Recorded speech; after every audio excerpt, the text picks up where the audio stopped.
Hi there, Eliane Dakpogan once again for my 20-day talk challenge in English. Today is day 19. Wow, one day left. Just one day left. Great.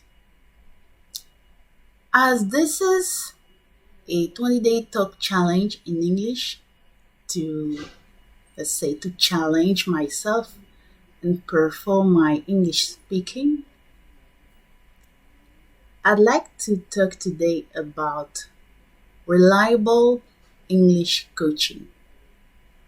So, when we are in a French speaking country like Cote d'Ivoire, where I come from and where I'm currently living, okay, I've been living in Cote d'Ivoire during my entire life, okay. But I was able to manage to be fluent in English speaking, as you can all see by yourself.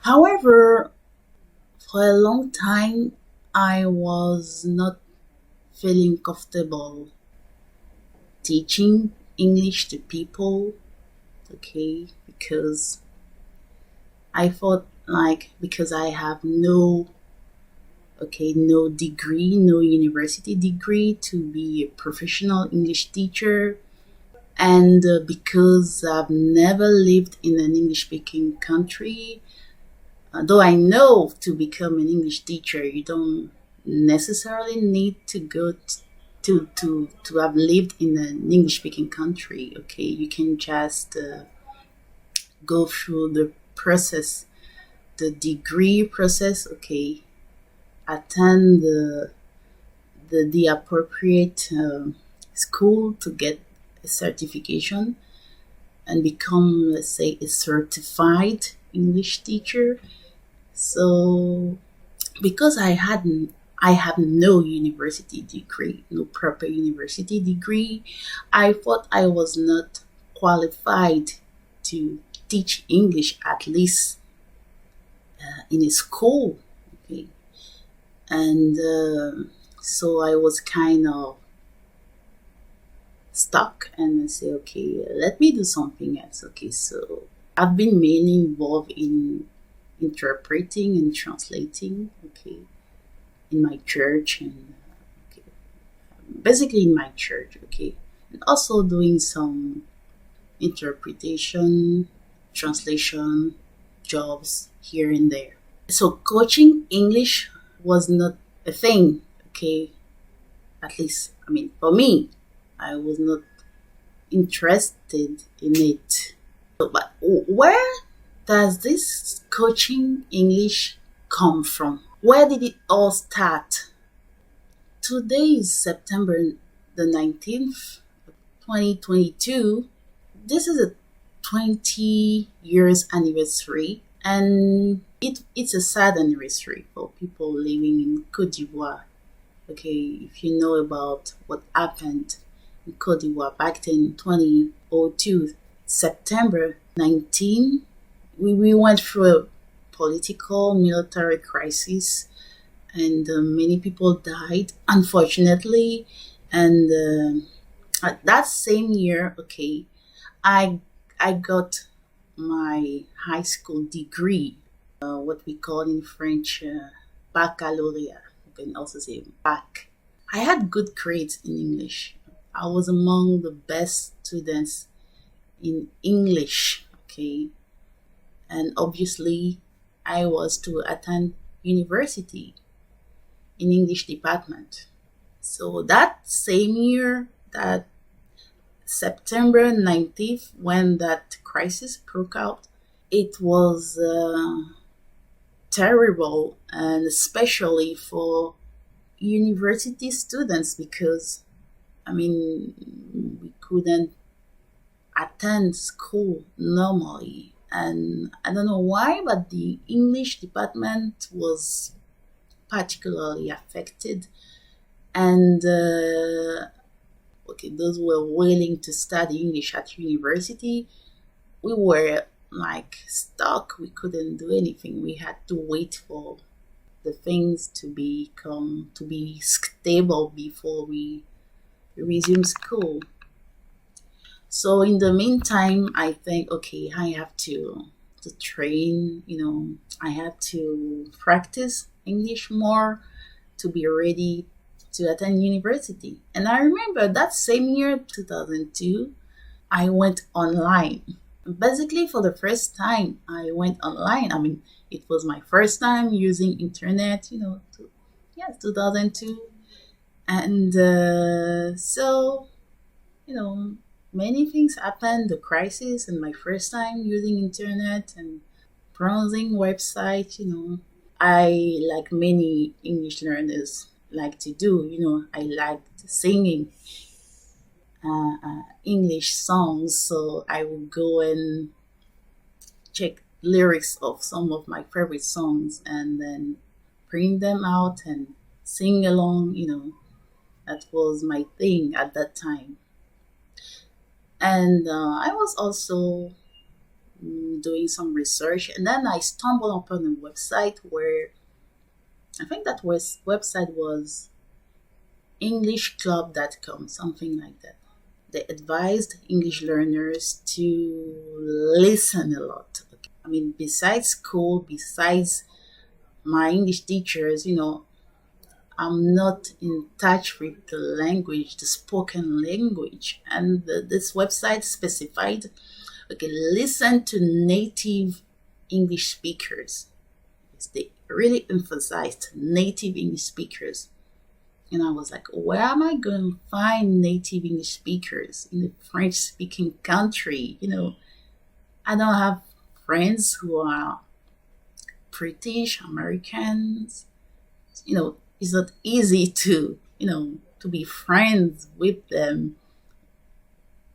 And what am I going to do? And later on, I read that they said, okay, you can start listening to English speaking radios like BBC, okay, VOA. So, okay, yes, I know BBC. We all know BBC radio station. Okay, so let's go for it.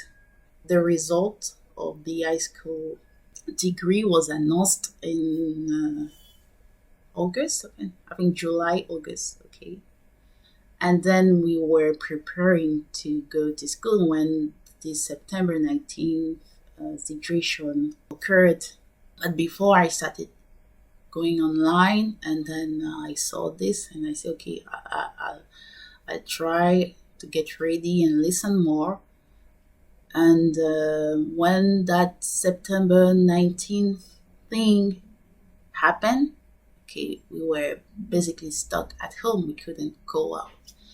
So I said, okay, let's be involved, okay, in this listening English, because there's no other options left. Okay, I come from a very modest background. We couldn't afford international TV stations, okay, in English speaking TV station.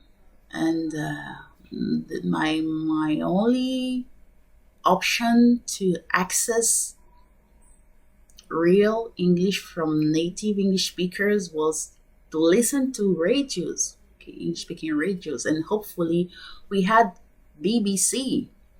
And another good news was that VOA was available, okay, Voice of America was available. The first time in Cote d'Ivoire on FM. And the two radio stations were available. BBC was available longer than VOA, but I wasn't really interested in listening to BBC until this website advised me to. Okay, so I said, okay, let's listen both BBC and VOA. So I started listening both. Full English on BBC is generally during evening time. And during daytime, the VOA was broadcasting 24/7 in English. That was very great at that time. So I would listen to VOA during daytime, and I would listen to BBC during evening time. So that's what I did. However, when I started listening English on BBC and on VOA, I'm telling you, it was like it was all noise. Basically, like I was able to pick up just one word here and there. It was totally fuzzy. I couldn't understand anything at all. And I was like, what? How come? I have good grades, okay, in English. I'm preparing to attend English at university, okay? I'll become an English teacher or an interpreter or a translator. So English is my thing. And normally listening to, I can understand my teachers, okay? How come I can't understand the natives? I want to follow this advice. I was told to listen to native English speakers to be, to improve my English. But how come I'm not able to understand what they are talking about? I mean, it's hard to keep up listening. Why is it like that? I'm telling you, I was very shocked. I was even traumatized because I was wondering, what have I been listening at school during all these years? Why is it so different? Of course, my English teachers are not natives, okay? But at least I have to be able to understand the English spoken by the British and the American based on what I've been listening so far at school. But it was terrible. It was a nightmare. And I was like, okay, I have to figure things out. And this has to work, okay? I need to understand what they are talking about, what they are saying. I need to understand this type of English, which, by the way, is the native spoken English. And how come I'm not able to comprehend anything? Okay. So I would do two types of listening, active listening and passive listening. So what I call active listening is like listening and, paying close attention to every single sound, every single word, doing basically nothing and like listening and paying attention, close attention, and not doing anything else. And the passive listening, okay, when I was not like in front of my radio and I had to do something else because I was not like only listening to my radio. I was also, having a life. So when busy going through my chores, I was into passive listening. I mean, not really paying attention, but letting the English sounds, okay, come into my ears, okay. Okay, just let this enter in, okay. So in the beginning, it was very harsh, very difficult, okay. I was even about to quit, and I reminded me my goal because I've always been willing to be involved in an international experience exchange. Okay. So I kept listening. And 2 months, 3 months, 4 months later, some changes occurred. It wasn't the same feeling. I was able to grasp great majority of the words of what they were talking about. Though I had no images, okay, no pictures, nothing to see, just things to hear, to listen to, and I was able to understand. Reason why listening is my most favorite activity. Okay. And I've been doing active listening and passive listening for years, okay? And that was it. And it's been a very wonderful experience. I'm still listening. Listening is my thing. Okay. Listening is very powerful. And later on, when we were able to go back to school after a break, almost a year, I was able to go back to school to register and to start attending. But I dropped out because I was not feeling it, okay? I didn't think that would help me reach my goal. It's like I had to make a choice, okay? Go through the official way at university, attending university, getting a degree, or being the real life experience.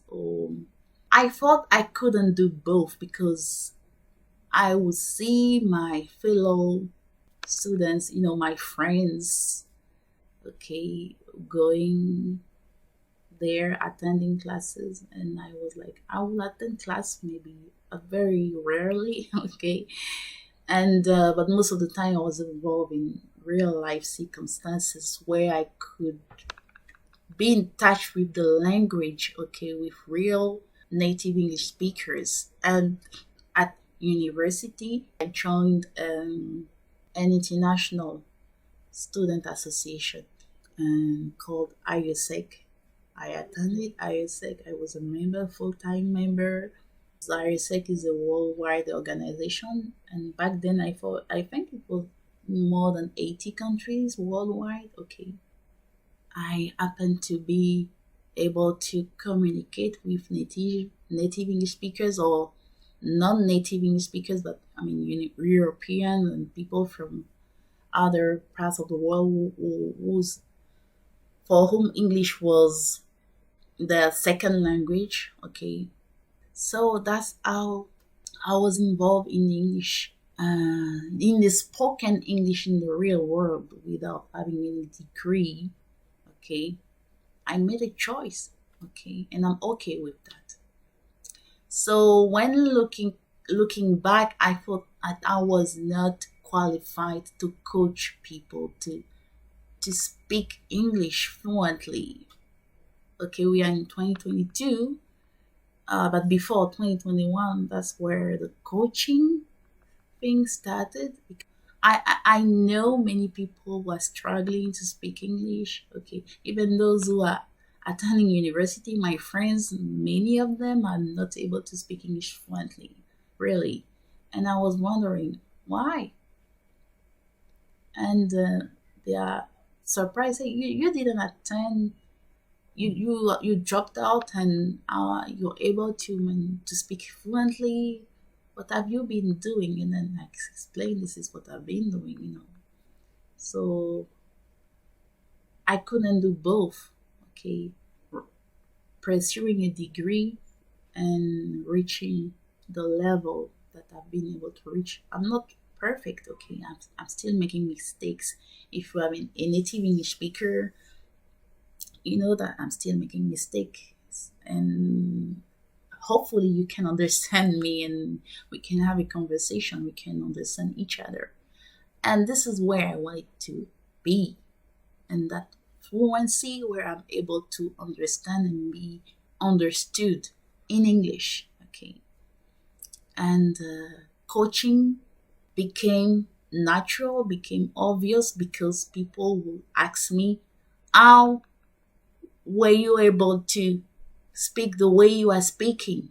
Okay, when we know that you've never lived in an English speaking country before. Okay, you are in university dropout, and how were you able to achieve this? And that's how I became an English coach.